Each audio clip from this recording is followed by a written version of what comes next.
Alright guys, welcome back to the channel. This is a little switch from the Starfire over there. This is a Balsa USA Laker.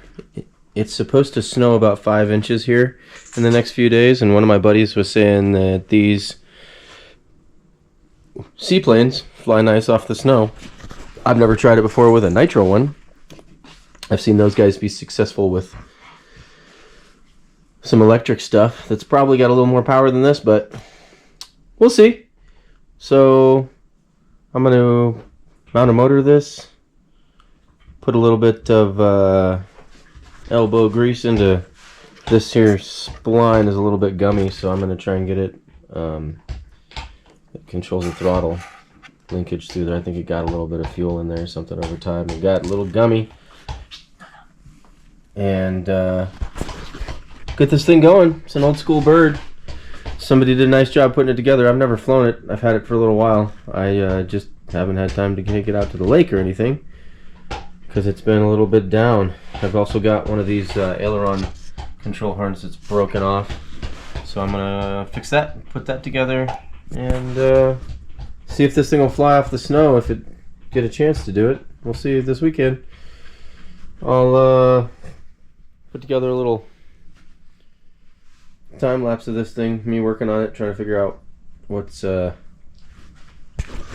on with this here throttle control. Thanks for watching. Let me know if you got any questions, concerns, updates, cool tips, tricks for this plane. Said never flown it off the snow before, but should be an exciting plane to fly off the snow. It's a good one. I don't think it's flown very much, if it's flown at all. We've got a lake here in Pueblo, but they've shut it down. They drained it, I guess, to replace some of the tubing or something, or some of the drainage, or I'm not sure. Max would know better than me about what's going on with it. I would like to get out there and fly, but we'll fly it off the snow first and see what happens. So, thanks for watching. Keep you updated on this thing. Comment, subscribe. Appreciate it.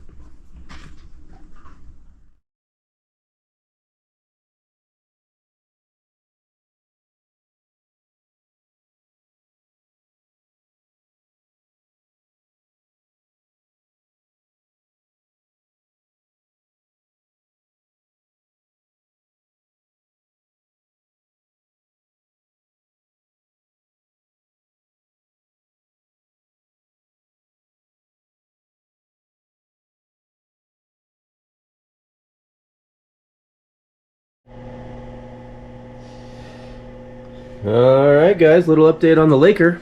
I was unable to use the original, let me get some light on this.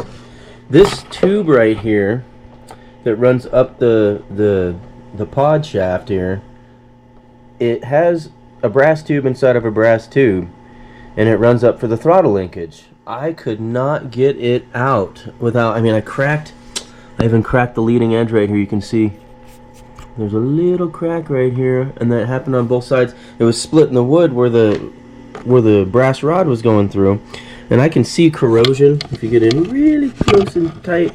See if I can get some light in there for you guys. But if you get in there real tight and you look right there, you can see corrosion. So this thing had fuel and water in it at some point, and it got corrosion in there, and it pretty much bonded those two pieces of brass together. And if I want to get it out, I'm gonna have to damage this thing, and I don't want to do that. So I came up with a super simple solution.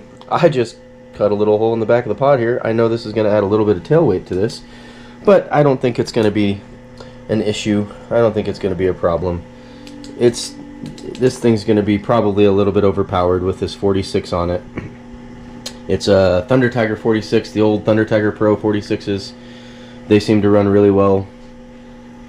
I've got a couple of OS that have that remote needle valve, and those remote needle valves have a tendency to leak and leak air, and they don't run so well.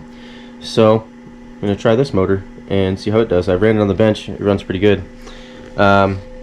Same servo that was inside here. I just took it out of its home down in there and moved it up to the pod up here.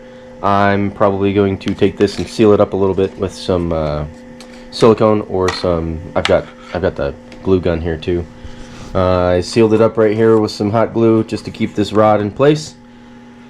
Get the muffler on it and seal it up. Get the. I gotta get this.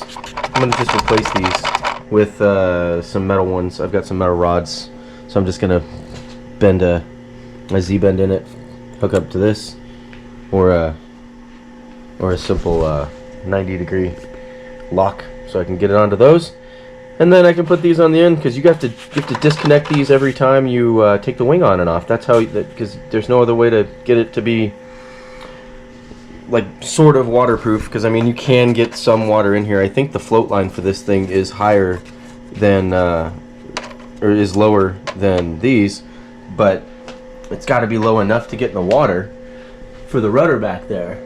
So I mean, you're probably talking, it's probably going to ride right on this black line or just below that black line. I haven't float tested this thing at all, so I don't know. Should be a fun bird. Excited to get it going. I'll try to get it out on the snow tomorrow or today. Depends on how cold it stays today, because it's not supposed to get very warm today. Might go out around noon, try and get this thing off the snow. Oh, there goes one of my batteries. It's full. Just charging one of these little guys for I've got a little foam chuck glider that I built, and those fly really nice on that. But yeah, this thing's about ready to go. It needs a bath. I'm gonna get it cleaned up, get the old alcohol spray out and get her cleaned up, get the wing on it, balance it, because I've never balanced this thing, and since I know what it is, it's Balsa USA, it should be just fine. It's got an old Nikehead battery in there, a little 4-cell battery. I charged it, and it was, I think it's one of those 600 milliamp batteries, and I think it charged up to like 750 milliamps. So got a few more batteries here that I'm just charging up and getting ready for some foam stuff that I have. If I'm going to go out in the cold snow, I like to have that kind of stuff, because sometimes the nitro motors just don't want to run when it's this cold outside, when it's 30 degrees and below. Should get up to like 40 today, so maybe I'll take this thing out and run it and try and fly. We'll see. Thanks for watching. I'll keep you updated and posted on this thing. Comment if you got any tips, tricks, or want to see anything with this. It's should be a fun bird. Thanks for watching. Like, comment, subscribe for more. Thanks.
Alright guys, welcome back to the Laker fix-up.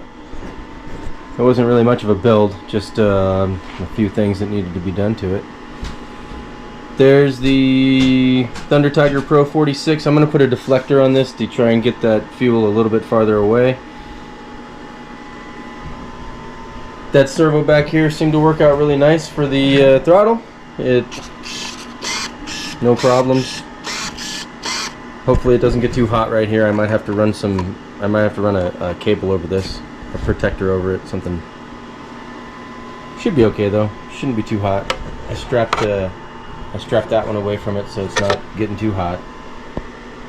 Like I said, I ran this motor on the bench, so it ran good vertical. Should run fine sideways. Pretty clean setup inside. A couple wires right there. So just a little 600 milliamp 4-cell Nike head. Cool little airplane.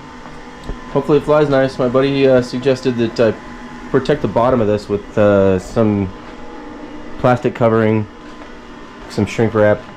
It's designed for RC stuff, so I ordered some of that. Should be here in a couple days. And then maybe we'll get this thing flying on the snow. Thanks for watching. Like, comment, subscribe for more. Appreciate it. Have a good day.